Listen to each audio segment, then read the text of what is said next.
Pennywise in the Stephen King universe.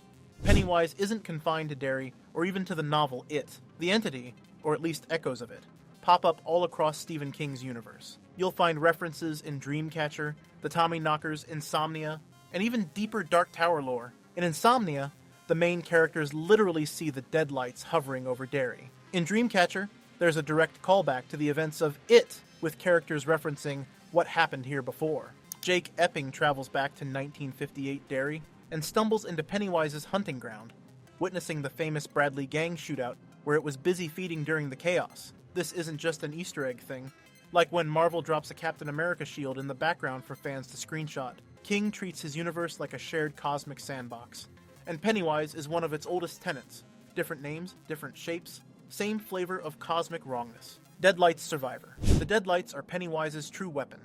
They're not claws or teeth, they're pure cosmic madness. Look directly at them, and your mind basically collapses under the weight of something it can't process. In the novel, only one person ever looks at the Deadlights in Lives. Audra Denbrough, Bill's wife. And Lives is doing a lot of heavy lifting there. She doesn't die, but she's left catatonic, mentally shattered, like her soul got unplugged and never fully rebooted. She's breathing, technically alive, but everything that made her her is just gone. Bill has to literally ride a bike so fast it breaks the laws of physics to bring her back. And even then, she's never quite the same. It's like rebooting your computer after a massive virus. Sure, it turns on, but half your files are corrupted and nothing feels right anymore. Everyone else who sees them, either dead or permanently broken? No exceptions.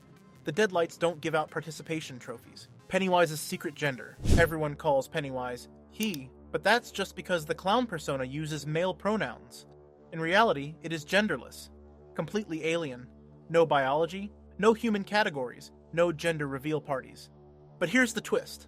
In the novel's final form, Pennywise manifests as a giant spider, and that spider is explicitly female. That detail gets brushed aside in most adaptations, probably because it's hard to CGI a cosmic horror spider and make the audience care about its reproductive organs. But it's there in the text. King subtly ties Pennywise's monstrous nature to reproduction, eggs and infestation. It's not just killing kids for fun, it's sustaining itself, nesting, breeding, feeding an endless hunger that spans centuries. So yeah, Pennywise is technically a mom. Congrats to her, I guess? Worst Mother's Day brunch ever. Unimaginable true form. Pennywise doesn't actually look like a clown, or a spider, or a leper, or a werewolf, or that creepy painting lady from the new movies. Those are just shapes your brain throws up as a defense mechanism. Like when you pretend your phone is ringing so you don't have to talk to someone at a party. Its real form exists outside our universe, in a place called the Macroverse, also known as the Todash Darkness. It's not bound by physics, time, or perception. It's like trying to explain the color blue to someone who's never seen it. Except instead of blue, it's an incomprehensible nightmare entity that predates existence itself. When humans see it, they don't see reality. They see an approximation their mind invents so it doesn't completely melt. Your brain is basically going, okay, I can't process this, so, clown? Let's go with the clown. At least I know what that is. The Deadlights aren't even its body. They're more like the shadow of something far worse. The splash damage of something so terrifying that even looking at its reflection breaks you. So when you see Pennywise as a clown, you're not seeing the monster. You're seeing what your brain made up to avoid seeing the monster. And somehow, that's scarier. Pennywise's cosmic rival. For something that feeds on fear and destruction, Pennywise has a natural enemy. Maturin, the turtle. Yes, a literal cosmic turtle. Not a metaphor, an actual ancient space turtle. Maturin is a benevolent being who helped create the universe in King's mythology. Where Pennywise consumes, Maturin creates. Where Pennywise spreads chaos, the turtle represents balance, order, and life. Think of them like cosmic roommates who absolutely hate each other, but are stuck sharing the same universe. The Losers Club doesn't defeat Pennywise alone. They're subtly guided, protected, and nudged by Maturin. The turtle gives Bill advice during the ritual of Chud, helps them navigate the metaphysical nightmare they're trapped in, and basically acts as their cosmic life coach. It's cosmic horror, with a weirdly hopeful undertone. Evil exists, but it's not unopposed. There's a giant turtle out there who's got your back, which is simultaneously comforting and deeply, deeply weird. Unfortunately, by the time the losers return as adults, Maturin is dead. He choked on a galaxy or something. Because apparently even cosmic beings can have a bad day. So when they face Pennywise the second time, they're on their own. No turtle, no backup. Just middle-aged trauma survivors with absolutely nothing left to lose. Before we dive into the next disturbing fact, you might want to check out every twisted form it takes. From shape-shifting nightmares to the clown you think you know. Every form. Pennywise Takes Explained in 11 minutes breaks it all down. Knowing its forms makes the terror hit even harder. So, please make sure to check that video out after this video. I'll leave the link in the description. Now, moving on, it feeds on fear. Pennywise doesn't just scare children for fun, though it clearly enjoys the process. Fear is seasoning. Terror changes the chemistry of the human brain and body, flooding it with adrenaline and cortisol, making the meat more satisfying when Pennywise finally feeds. It's like marinating a steak, except the steak is a child, and the marinade is existential dread. Yikes. That's why children are the preferred food source. Kids fear harder, deeper, and more honestly than adults. They haven't learned to rationalize fear away yet. Their terror is pure, unfiltered, premium-quality nightmare fuel. Pennywise custom builds nightmares for each victim, turning into whatever will break them fastest. Afraid of clowns? Here's a clown. Afraid of a disease? Here's a rotting leper. Afraid of your abusive father? Well, guess who's here to make that worse? The clown isn't random. It's strategic. It's psychological warfare designed by an ancient alien that's been perfecting its craft for millions of years. And it's really, really good at its job. Meteor arrival. Pennywise didn't evolve on Earth. It didn't crawl up from hell or get summoned by a cursed ritual. It crash-landed here millions of years ago, long before humans existed, in a cataclysmic event similar to a meteor strike. Just a big cosmic thud, and suddenly Earth has a new, very unwelcome resident. That impact site eventually became Derry, Maine, which explains a lot. The town feels wrong, because it is wrong. It was built on top of something ancient and hungry, and the soil itself remembers every major disaster in Derry's history, the fires, the shootings, the explosions, the mysterious disappearances. They all trace back to Pennywise's presence. The town's history is basically just centuries of, and then things got worse on repeat. Derry isn't cursed by coincidence. It's cursed by geography. It's like building a house on top of a nuclear waste site, and then wondering why everyone keeps getting sick. Except the nuclear waste is a trans-dimensional horror clown. The town archives are full of tragedies that repeat every 27 years like clockwork, and yet people keep living there, which says something either about human resilience or human stupidity. Possibly both. From troll to clown. Stephen King didn't originally plan on a clown. His first idea was a troll living under a bridge, preying on children who crossed it. Classic fairy tale stuff. Very Brothers Grimm. Probably would have been scary, but also kind of predictable. But the more he thought about it, the more he realized something scarier than any monster already existed. Clowns. Things meant to be friendly, colorful, and safe, but somehow deeply unsettling to a lot of people. Clowns are supposed to make you laugh, but there's something off about them.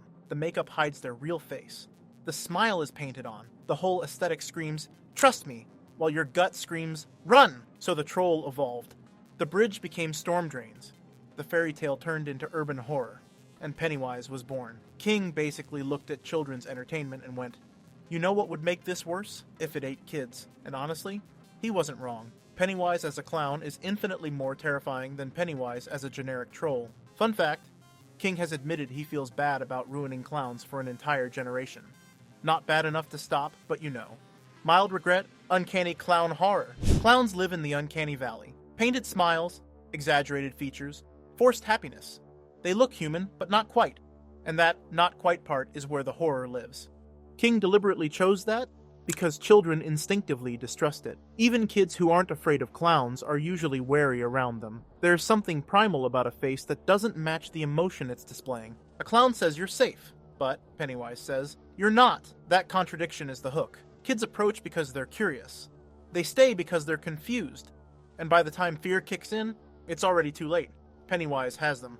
The 2017 movie took this even further. Bill Skarsgård's Pennywise doesn't just wear clown makeup. He embodies wrongness. The eyes look in different directions. The smile stretches too wide. The voice shifts unnaturally. Every detail is calibrated to trigger discomfort. It's not a clown trying to be scary. It's something wearing a clown costume and not quite pulling it off. Like an alien trying to blend in at a birthday party and failing spectacularly.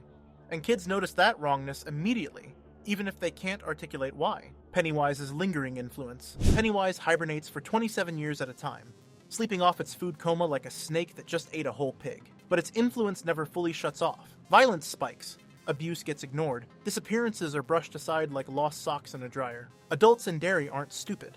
They're manipulated. Pennywise radiates psychic apathy, a low-level field that makes people look away from obvious horror. It's why the town keeps resetting after each massacre, pretending nothing happened. A child goes missing? Must have run away. A building explodes and kills dozens? Tragic accident. A literal clown is murdering children in the sewers? Kids and their imaginations. The town doesn't forget. It's forced to ignore. Pennywise's presence creates a kind of psychic static that makes people complicit in their own denial. They see the horror, they just can't process it. Or more accurately, they're not allowed to process it. Even when the losers try to tell adults what's happening, they hit a wall. Teachers change the subject. Parents dismiss it. Police shrug. It's not that they don't care. It's that Pennywise won't let them care. The scariest part? This happens even when Pennywise is asleep. Imagine what it's like when it's awake and actively hunting. The whole town becomes a hunting ground, and everyone in it is either prey or an unwitting accomplice. Belief wounds. Pennywise. This is one of the weirdest rules of the King universe, but it's consistent. Belief shapes reality. Not metaphorically. Literally. If you believe something hard enough, it becomes true. Silver hurts Pennywise, not because it's chemically effective, but because humans believe monsters fear silver. Vampires, werewolves, demons, the whole supernatural roster supposedly hates silver. So when the losers make silver slugs and believe they'll work, they do. It's the ultimate placebo effect, except instead of curing your headache, it wounds an ancient cosmic entity. That's why mockery works.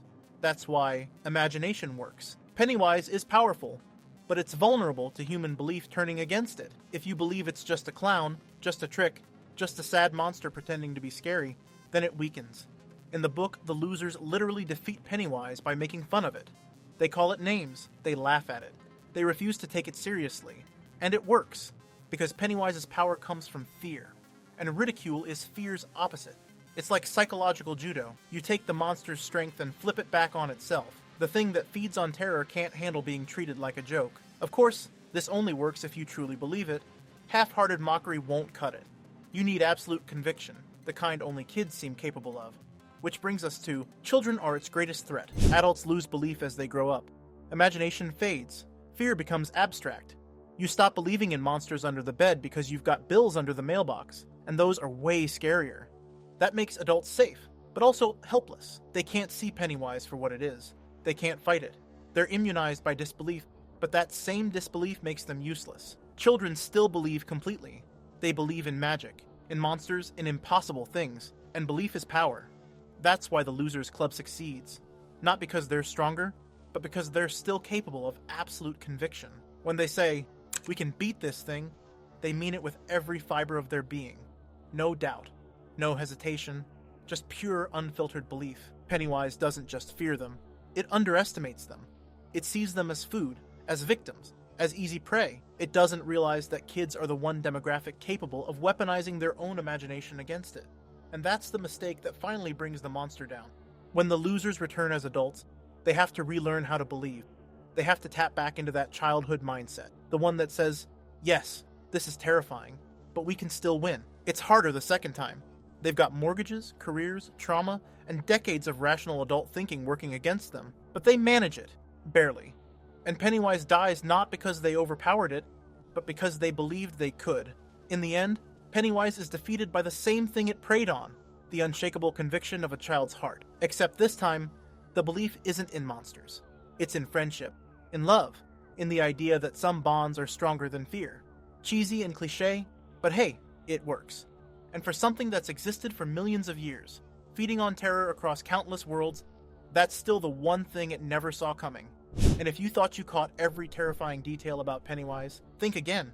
From clever Pennywise spottings in the backgrounds to clues hinting at its existence and nemesis, the movies are packed with secrets that even die-hard fans miss. Some of these clues completely reshape how you see the clown and the story itself.